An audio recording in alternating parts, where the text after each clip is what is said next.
You. Okay, so tonight it might go a little over or maybe not. I don't know. We'll see. Today we're going to talk about the next parsha. This is Parshat Bo. Bo in English literally means come, like when you want to, if your son is running away and you want to call him to come to you, you say like Bo, like come. That's the male version of it. This is in the book of Exodus, in the book of Shemot, chapter 10, verse 1 until chapter 13, verse 16. And the name of the parsha is Bo, and it refers to God giving direction to Moses to say, come to Pharaoh. Okay, and we find it, of course, in the very first verse of this parsha, Exodus 10:1. Now, the highlight of the parsha is the last of the 10 plagues come in this parsha that are visited on Egypt. They are locusts. This is a swarm of locusts that devours all the remaining crops and greenery.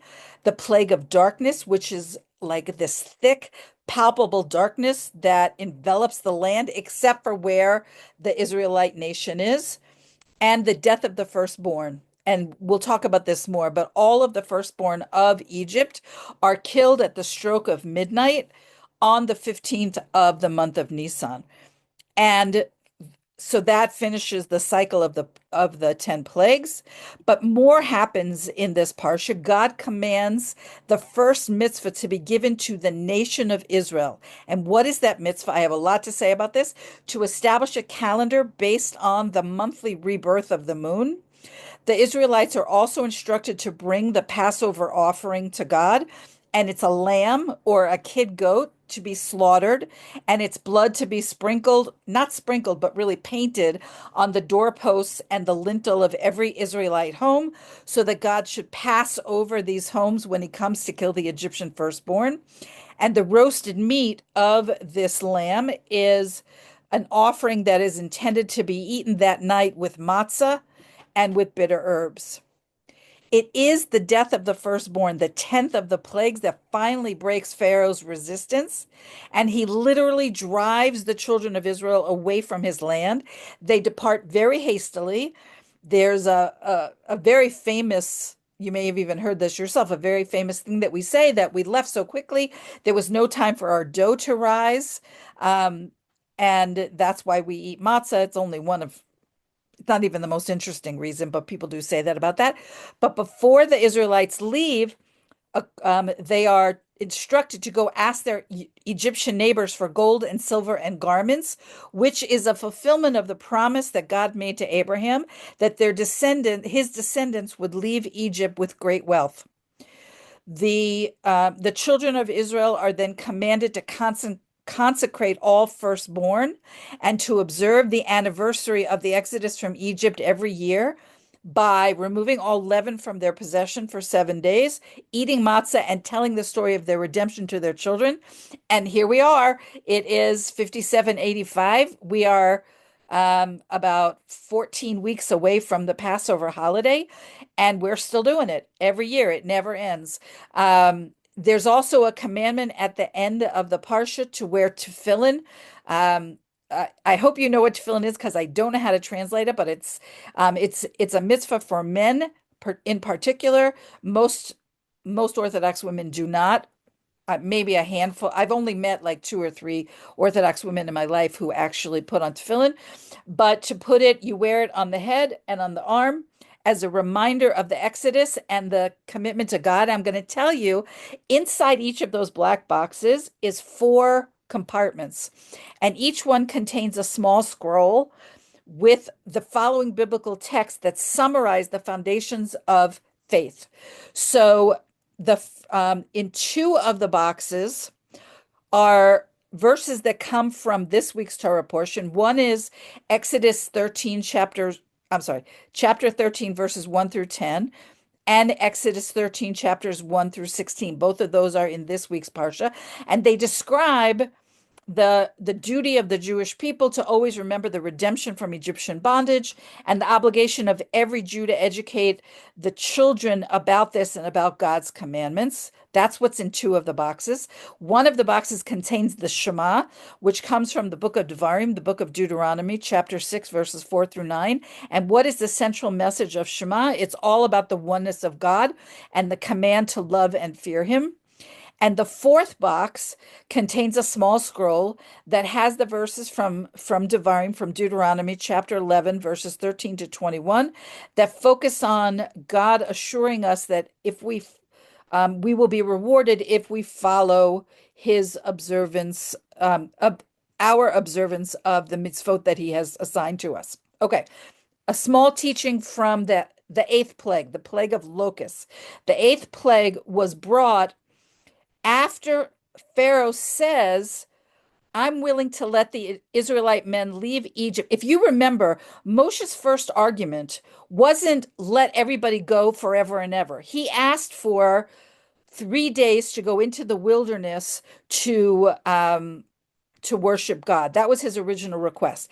And if you look in the book of Shemot, in the book of Exodus, at the beginning of this parsha, um, Pharaoh says he's willing to let the Israelite men leave Egypt to travel 3 days in the wilderness. Okay, let the men go now and worship the Lord. Um, the men, but not the women. So why is that? Because in Egypt, in the world that Pharaoh lives in, women and children have no relationship with worship. In his world, only priests, who were always men, worshipped idols, gods, whatever, whoever they worshipped. And in the world of ancient Egypt, the only role that women had in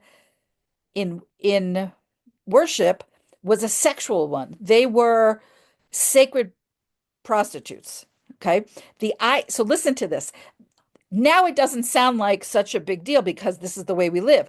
But the idea of each individual, include women and men and children, having a relationship with God was an idea that Moses brought into the world. That idea did not exist in ancient Egypt. It was a Torah innovation. So now it doesn't sound like what we say in Hebrew, a chiddush, like a clever new insight, because that we have been benefiting from that. But before Moshe demanded that everybody, the men, the women, and the children be allowed to worship God, that wasn't like a thing in the world's consciousness. I thought that was a really interesting insight. Um, let's look a little bit more deeply into the tenth plague. We call it Makot Bechorot, the death of the firstborn. And the plague of the killing of the firstborn was actually quite democratic. God killed every household's firstborn, and the definition of the firstborn was based on the mother. So if a man had more than one wife or had concubines or whatever, it was a firstborn of each woman who was killed. And the text is very clear, if you look at it in the Bible, that it was God that killed. God slew, or I don't know what your translation says, but it was through the hand of God. Now, in ancient Egypt, the firstborn sons were some kind of a cultish idol. So, firstborn sons, they had high status because they could potentially serve in the priesthood, but they were also sometimes the victims of ritual human sacrifice. So, by striking all the firstborn, male and female, uh, princes and slaves, human and animals, all the firstborn, God is now demonstrating the equal value of sons and daughters, as well as his universal power that is far superior to anything that the Egyptians were worshiping at that time. Okay. There were two exceptions to the death of the firstborn. One was Batya, who we learned about, I think, 2 weeks ago, who was the firstborn of Pharaoh's wife, and also Pharaoh himself. Now, Pharaoh himself later perishes by being drowned in the Red Sea. We'll talk about that probably next week. But Batya is obviously saved because of her role in saving Moshe. And there's a midrash that I actually didn't remember, but I found it in my studies, that there's a woman who is named in the Midrash as Rachel, and she's a slave, and she's pregnant, very pregnant, and she's preparing the clay for bricks, working alongside of her husband. And during this work, she spontaneously gives birth, and the newborn falls into the clay and gets mixed into this clay mixture. And the new mother, Rachel, she cries so, and you can imagine, cries and screams so loudly that there's an angel in heaven named Michael, who hears the cries, and he comes down to earth, and he takes the lump of clay with her infant inside, and he brings it up to God. And it's the outrage of this that is a reminder to God that the time has come to punish the Egyptians so much that they will urge the people to leave. So I thought that was a really interesting midrash that I actually didn't remember hearing, but that is what sort of the catalyst was, according to this opinion, for the um the 10th plague. Now I want to talk about this mitzvah to sanctify the new moon. We call it in Hebrew Rosh Chodesh, which literally means head of the month. And I told you already that in this parsha, the nation of Israel receives its very first commandment to sanctify the new moon. And in receiving this mitzvah, the nation is now born as a nation. Okay, if you will find this in Shemot in the book of Exodus, chapter 12, verse 2. This month shall be to you head of the months. To you it shall be the first of the months of the year. Now in the Bible, Nisan that's the month we're talking about. That's the name we call it today. It's always the first month, but the names of the months came later and are of Babylonian origin. The Bible calls them the first month, the fifth month, etc. Everything is counting from Nisan. Now, you know that the main holiday of the month of Nisan is Pesach, Passover, which is a remembrance of the Exodus from Egypt. It is almost impossible to overestimate the importance of this event, not only in Jewish history, but in Jewish practice today. We call this event in Hebrew Yetziat Mitzrayim. Mitzrayim is the Hebrew word for Egypt, and Yetziat means exiting from. So the Exodus from Egypt. Where do we find it in Jewish life today? First of all, it's the story that's told in the four of the five books of Moses. It's told in the book of Shemot, of Exodus, Vayikra, Leviticus, Bamidbar, Numbers, and Devarim, Deuteronomy. All stories about before the Exodus, during the Exodus, after the Exodus. Aspects of the Exodus from Egypt, which remember I told you is called Yetziat Mitzrayim, are remembered obviously on Pesach because that's the big holiday where we're talking about it, but also on Shavuot because receiving the Torah happened as a result of the Exodus from Egypt. And Sukkot, the holiday of Sukkot, is remembering the years of wandering in the desert after the Exodus from Egypt. So there's a lot of connections. It's also mentioned in the Shema. Now, I don't know if you guys know um, the full Shema is 3 paragraphs, but at the very end it says, so that you remember and perform my commandments and be holy to your God. I am Hashem, your God, who has removed you from the land of Egypt to be a God to you. Okay, that's at the end of Shema, which we say once or twice daily. It is mentioned, the Exodus from Egypt is mentioned in the Friday night Kiddush and the blessing over wine. It's mentioned during the morning prayers. It's mentioned in the extended grace after meals. So there's no time in Jewish life where we are not every day, multiple times a day, reminded of this amazing event. And we're still in this week's Parsha, we're still actually in Egypt. We're just getting ready to go. We're not going to go until next week. But I want to go back to this idea of time and the Nisan being the first month and teach you this idea, which you may not be familiar with. There are 4 New Years in the Jewish calendar. So one of them happens in the fall. It's the first day of the month of Tishrei, which is Rosh Hashanah, right? Rosh Hashanah literally means the head of the year, like Rosh Chodesh, Rosh Hashanah. Rosh Chodesh is the head of the month. Rosh Hashanah is the head of the year. And you'll find this mentioned in the book of Vayikra, in the book of Leviticus, chapter 23, verse 24. Speak to the children of Israel, saying, in the seventh month, right, counting from Nisan, is the month of Tishrei. On the first of the month, it shall be a Sabbath for you, a remembrance of Israel through the shofar blast, a holy occasion. That is the biblical source of the first of Tishrei being, that's when the year changes. Okay. So we are currently in the year 5785. On the first of Tishrei of this year, it will become 5786 and so on.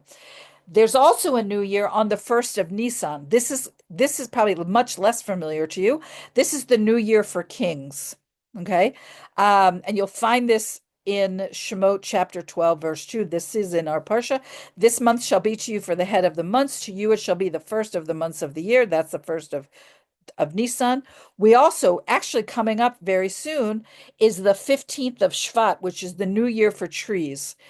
What that means is, let's say that a tree was planted um, 2 months before the 15th of Shvat. When the 15th of Shvat comes, it is now a year old.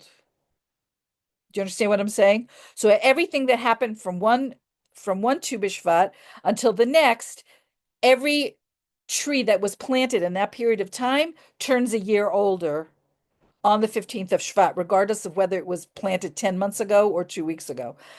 And we count the age of a tree for a very specific purpose because we are forbidden from eating from the fruit of the tree for the first 3 years. So we have to know how old is the tree.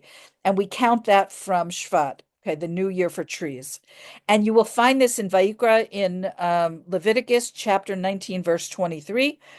When you come to the land and you plant any food tree, you shall surely block its fruit from use. It shall be blocked for you from use for 3 years, not to be eaten. That's a mitzvah that we still pay attention to today if we live in the land of Israel, that we don't eat fruit from a tree for the first 3 years. Okay. And then the fourth of the New Year's is the first of Elul, which may surprise you. This is probably the one you're least familiar with. It's the New Year for cattle. So to determine what year an animal was born, how old an animal is. This one has probably the least importance, the least well known, but it does exist. Now, as I was preparing this, I was thinking it's more than a little interesting to me that this issue of establishing a calendar is one of the central issues where the Hebrew roots movement, number one, differs from normative Jewish practice, and number two, where they have fights, about so the very first mitzvah that God gives to this newly freed nation has to do with establishing a calendar, and it's exactly I don't have more to say than that, but it's exactly that issue that as it's been described to me that Hebrew roots congregations often get hung up on this particular issue. I find that interesting. I don't know what it means, but I think it's probably means something. Okay, the Hebrew word for month I told you is chodesh, which is very similar to the Hebrew word for newness or renewal, which is chadesh. Remember, I said before, a chiddush is like um, a new insight into a Torah idea, and so the chiddush, chodesh, chadesh, all of these words share the same Hebrew concept of newness. Chadash. Chadash means new. Like if you buy a new coat, it's a coat that is chadash. Okay. Now this idea of the constant changes of the moon as the month progresses is actually a symbol for us, or uh, um, uh, it's we're supposed to notice that the divine clock is never static, and there's a parallel here actually in a woman's monthly cycle. In the book of Eov, in the book of Job, chapter 19, verse 26, Eov says, "From my flesh I will see God." This applies very much to women because women have this monthly cycle. And in Jewish law, women are often exempt from mitzvot that must be done at a particular time.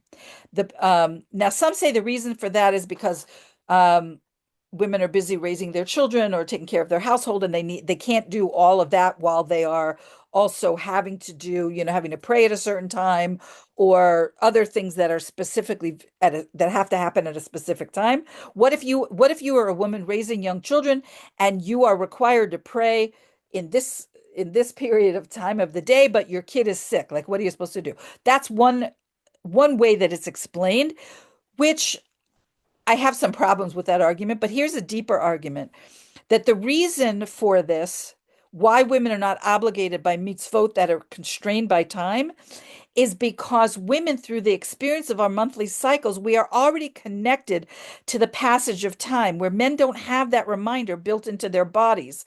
They need an external reminder that nothing stays the same, that time, the passage of time is dynamic, that one day doesn't feel like all the other days.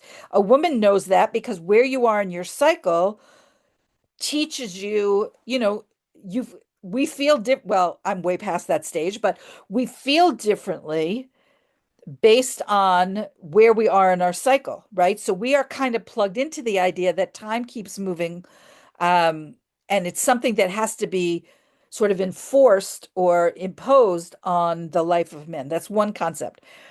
Now, there's another concept that God constantly renews the world at every moment. And that if God, it's not like he created the world, turned it, and then said, okay, you're on your own. But that it is only sustained because God is constantly sustaining it moment by moment. So Pearl was talking about how in South Africa they have um, load share or something. Is that what it's called? I think that's what it's called, where they sometimes don't have electricity. So it is a similar concept that if you pull whatever the connection is, you have no electricity. If God were to pull his constant renewal of the world, it would go dark. Like the world would cease to exist. So it's important to be aware, either through changes in our bodies, which women have throughout the month, or through a sign meets vote that men have, that God is constantly renewing the world, that the world and everything about it is not static. It's not a static creation.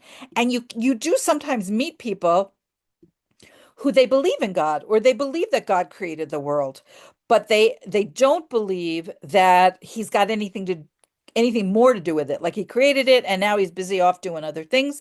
So this is a very important lesson about that we learn from the moon and the cycles of the moon. Now, women obviously do eventually reach menopause and they stop experiencing this monthly cycle, but the assumption is that by then you've internalized the message that of constant change, constant renewal. There's another connection between women and the moon, and that is through pregnancy, women experience the process of growth. So in the moon, it looks like you have a new moon, which is like barely a sliver, to a full moon. And that parallels the process of a baby that begins as a tiny seed, like a new moon, and it grows in the womb. And this concept of renewal is also spiritual training for the renewal of redemption. So the monthly changes in the moon and the specific mitzvah that we have of sanctifying the new moon, that means, what does that mean practically speaking? Noticing that the moon has completed a cycle and it is now starting over. That gives us the ability to experience the anticipation of the final redemption. Because why? Because God's world is not static. Now, it's interesting that in other cultures, primarily they follow a lunar calendar. I'm sorry, a solar calendar. And the sun is fairly static year round. Okay. The sun comes up in the morning and it goes down in the evening, but the moon is constantly changing. And with the moon constantly changing, it is a guideline for us that there is always hope for change and growth. Okay, so the moon that's constantly waxing or waning is a symbol for to us about how we're supposed to live our lives. We should always be trying to improve, always be trying to grow. And if we fail, if we fall, we know the moon wanes, but there's always another cycle of waxing, of growing stronger that's coming. So it's a message of like never-ending optimism that's built into creation. And that is what God is asking us to take note of in the very first time that he speaks to us, to the Israelites as a nation. And there's one more thing I want to point out. This is in Shemot in the book of Exodus, chapter 12, verse 18. He says, in the first month, meaning Nisan, on the 14th day of the month in the evening, you shall eat matzah until the 21st day of the month in the evening. And from here, this is where we learn that festivals, and by extension, the way we count days, begins in the evening, meaning at sunset, and it ends at sunset. So the whole Western calendar being a solar calendar that starts at midnight and ends at, I guess it ends at 11:59 p.m., whatever. That is very different from the Torah's perspective on time. Okay. I want to continue with this theme a little bit and talk about the concept of Rosh Chodesh and women. So both men and women celebrate Rosh Chodesh, which happens 12 or 13 times a year, depending on if it's a leap year.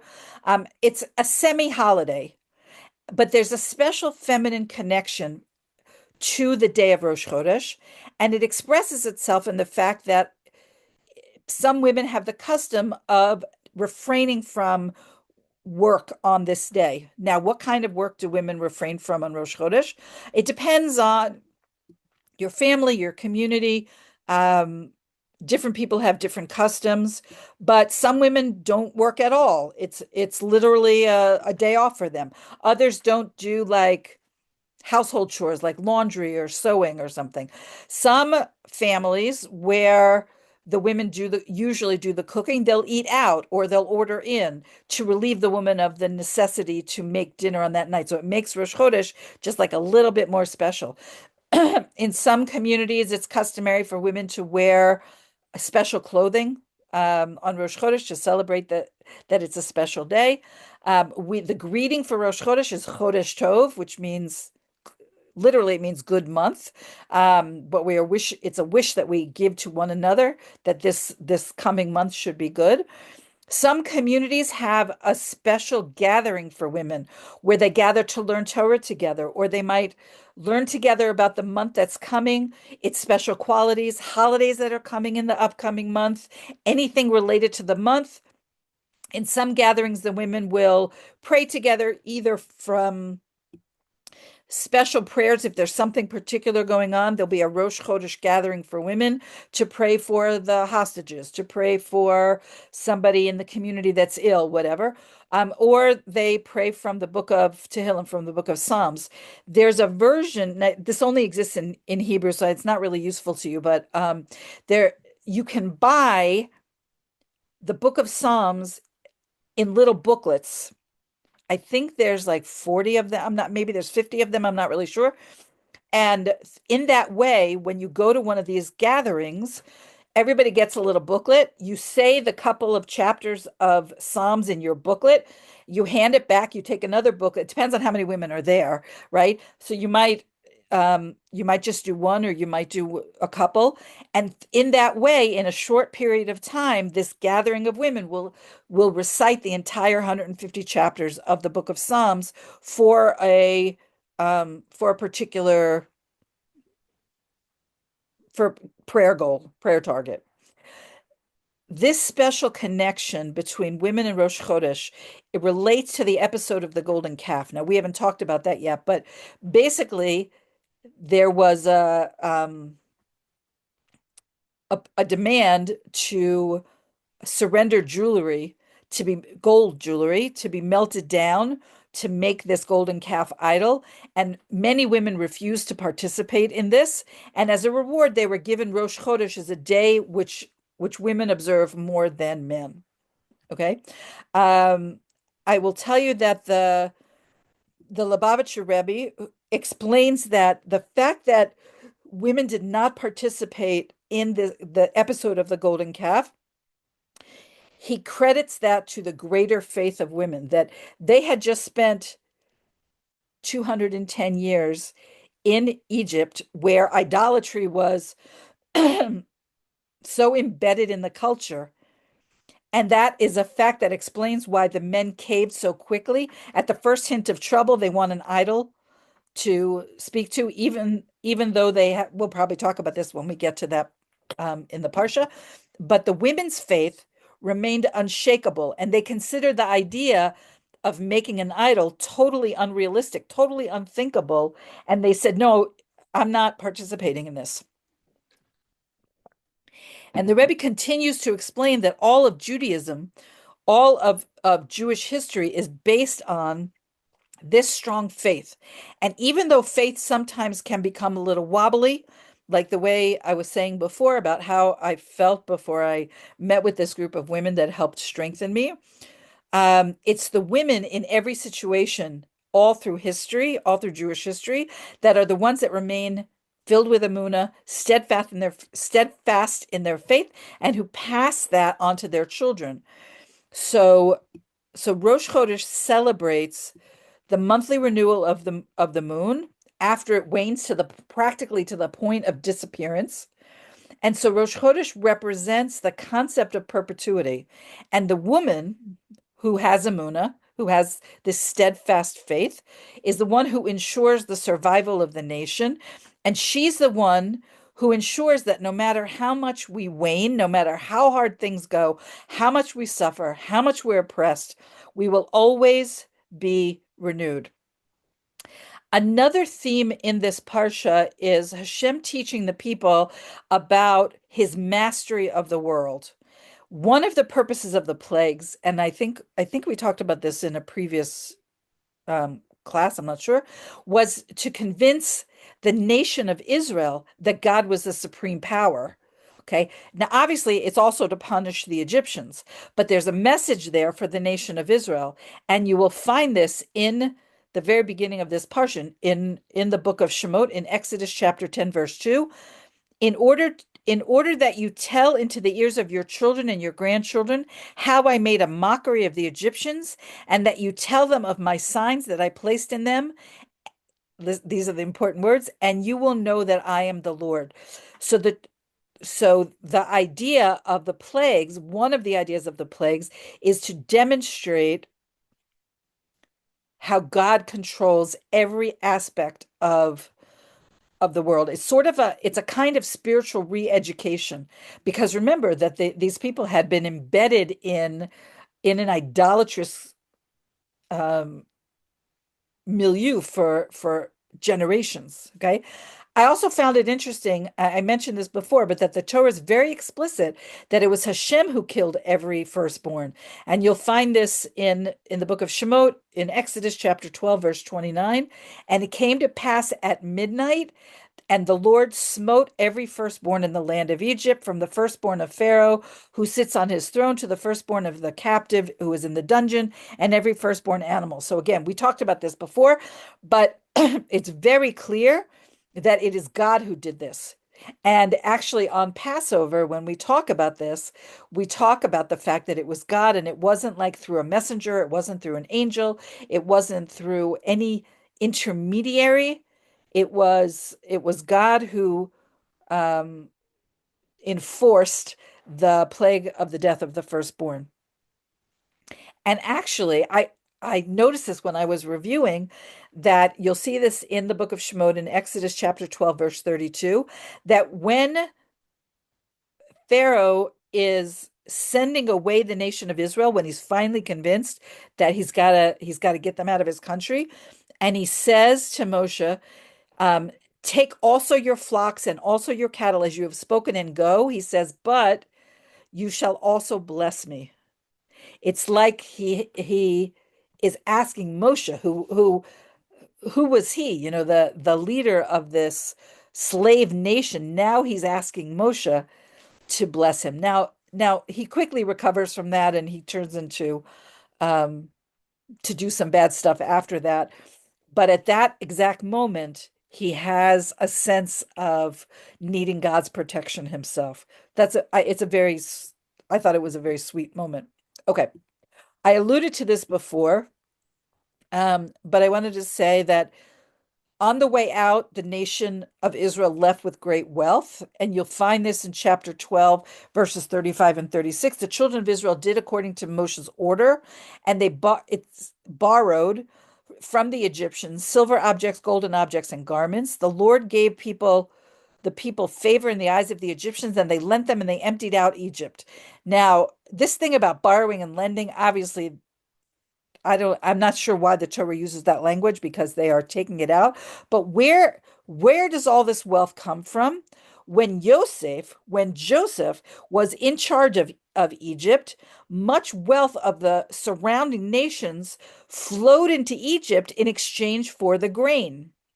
And now his descendants, his family are benefiting from that wealth. And that closes the circle of God's promise to Abraham.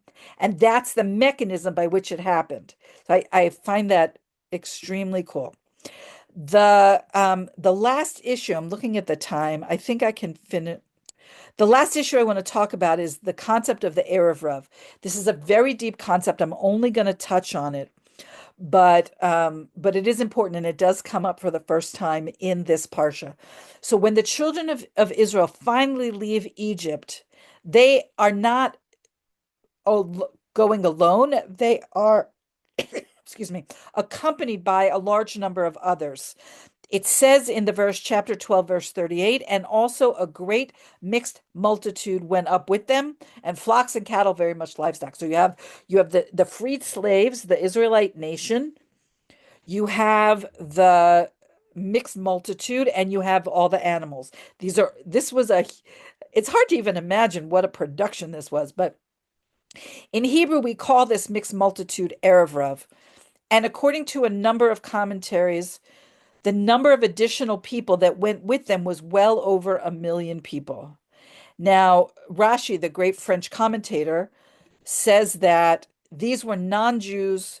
This is the most positive spin I can give on this, that they were non-Jews who wanted to become part of the Israelite nation. They saw all these wonders and miracles, and they said, I believe in that God, and I want to go with them. A little bit like the verse from Zechariah, but the most opinions are not so positive, because in fact the Zohar, the mystical tradition, teaches that God warned Moses not to accept them because they're going to cause nothing but trouble. But Moshe had a hard time keeping them away, and he thought maybe they could be redeemed. Most of them were Egyptian. Not surprisingly, God was right, and the Erev Rav went on to cause all kinds of problems, both in the generation of the Exodus and actually throughout Jewish history until the present day. We will see in the future that they orchestrated the sin of the golden calf. They orchestrated the catastrophe with the Midianites, among other calamities. Now, we use the biblical term Amalek, which is reserved for the external enemies of Israel. The Erev Rav is actually far more dangerous. It is the enemy from within.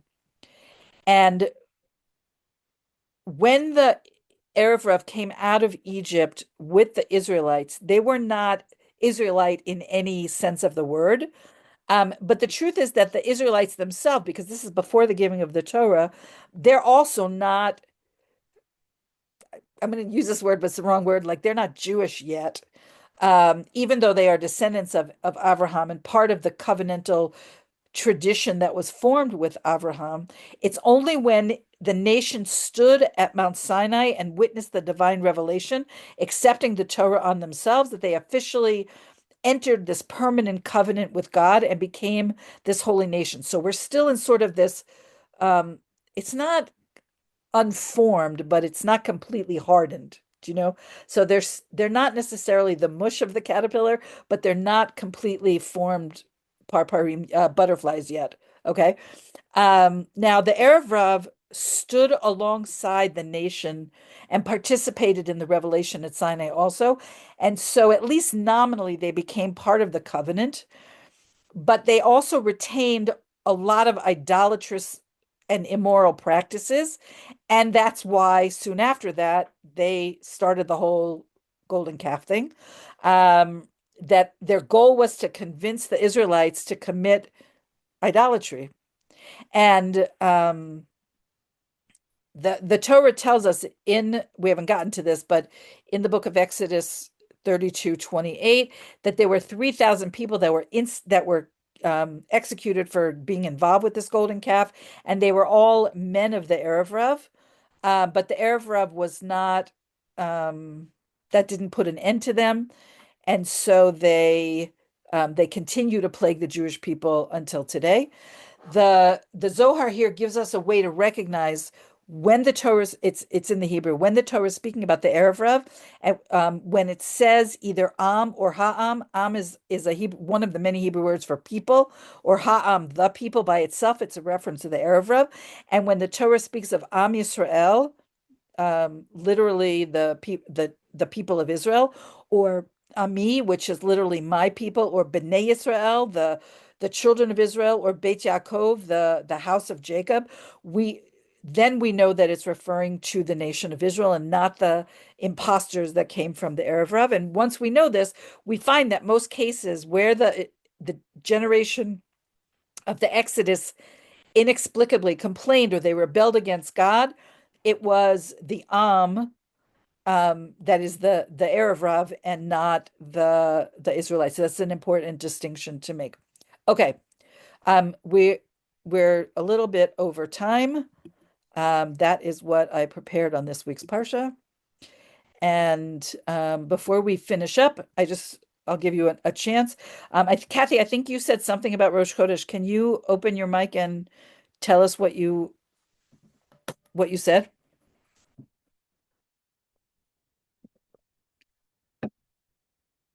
Kathy, can you hear me? Sorry, I'm Oh, sorry. that's good. Um, no, it's just we've started doing that in my congregation where each month I present something on the new moon. So I use a lot of the Jewish sources to do that and to talk about the meaning of the name, where it came from, whether it came out of Babylon, and like the difference between like lashing or meaning the rains versus the new beginning kind of thing in the now, for the Jewish meaning. But go through the numbers, the letters that are used, the different historical things that have happened. But I Is it think a it's women's because gathering specifically or no, I not do it with necessarily? the whole congregation. We do it for each new moon and just go over each of the things that have happened historically, each of the holidays that are happening within the month, and then the spiritual significance that I'm getting out of the Jewish sources for the month. Nice. So looking at new beginnings right now. So any of you that are fortunate enough to be either in a congregation or even if you have some families in a some kind of home fellowship, whatever you have access to, it's something you could consider of convening because it is a special women's holiday, and we are all women, and it might be something. It's like it's authentic, it's not like some made up thing. It's an authentic tradition from the Bible that women have this special relationship with Rosh Chodesh. Is something to think about. Anybody else? We're over time, and I want to be sensitive about that. Margaret, please. As you were teaching and what you shared at the beginning before the recording, the only thing that kept going through my mind is I never cease to marvel at the goodness of God and his timing in communicating his people. What are the odds that we would be studying this particular parsha at this time when you were considering when you were talking about the moon and how it's static, how it's always moving and God is doing something, and you compare that to where we are in history. Now they were coming out of Egypt, and now what's going on in Israel with Gaza, and just seeing where God himself is almost communicating to have faith, to just see I'm the same God. I did this before and I have a plan. I'm bringing you somewhere now. So that's all I could just get as you were talking. My mind, I was almost in tears at, the goodness and mercy of God and how much he loves us and how he wants us to really, just as you said, drop every idol and look to him. Beautiful. I really think that what you've just said, even though you didn't use these words, I'm going to use these words.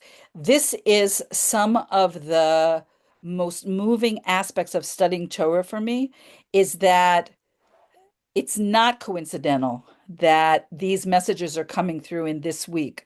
It is very often that there's a correspondence, there's a relationship that's divine because nobody could have predicted that, which is one of the reasons why I think that the arguments about the calendar are kind of crazy, but that's a whole other issue. That the Torah is so divine that God knew that what would be going on because God exists, of course, outside of time, right? And he knew what would be going on for us and is giving us words of chizuk, words of strengthening in what we're studying right now. And this is the same parsha that we read in January every year, but every year it hits differently. It resonates differently. So thank you for that because that is really the greatness of Torah, and why it's not hard to believe when you study for a little while that this really is godly. It's really a divine document. Okay. Anybody else, anything burning before we? Yes, Pearl. Hi, I just wanted to mention something. One of the things that I learned in Torah is with regards to the mixed multitude. Apparently, you can tell me if I'm right, part of the people who were part of the mixed multitude were in fact Pharaoh's sorcerers, because it was those sorcerers who saw Moses' staff turning into a reptile, and they came to the conclusion that this is the most powerful God and we'll side with the winning God. And basically they decide, and it was convenient for them to be with a people who have the most powerful, God, if you will. And but they didn't really seek a true relationship with Hashem or anything like that. They just wanted to be with the winning team, and they joined themselves to the people of Israel and left Egypt, So because that the that's power of that how Moses was representing Hashem. right. But you said it yourself that they weren't pursuing a relationship with Hashem. They were just picking the winning team. So their conversion, not it's not really the right word to use, but their attraction to or their association with it wasn't genuine. And they were still tied in some way to idol worship. The one exception to that is in 2 weeks we're going to be learning about Parshat Yitro, and Yitro, Jethro, seems to be he was part of the court of Pharaoh, and he did eventually align with the nation of Israel, but he seems to be the only one that the rabbis consider was like on the right path. A real So convert. so to speak. Yes, even though we didn't have the Torah yet, we didn't have conversion yet, whatever. But yeah, but he was a legitimate he legitimately made a big spiritual leap in aligning with everything that he saw. Because I used to tell Jewish people that because they would say to me, "What kind of Jew are you?" And I'd say, "I'm not a Jew, I'm a Gentile." And they would say, "No, really, you're kidding. You are a Jew. We can see that you are one." And I'm saying, "Really, really, I'm not a Jew, I'm a Gentile. I'm like one of those who were part of the mixed multitude who sojourned with Israel." And that statement wasn't met with positivity. And only Right. later on, I found out, well, they don't feel particularly good towards people that want to be, sojourn with them as part of the mixed multitude. That's not a very positive thing in their eyes. So I Right. won't say that anymore. But in my mind, it made sense. Right. But among Jews, they do not have a good standing. So yeah, good. You learned. Okay. All right. Thank you guys. Good to see your smiling faces. Thank you for joining me and enjoy the rest of your week. And may we hear only good news.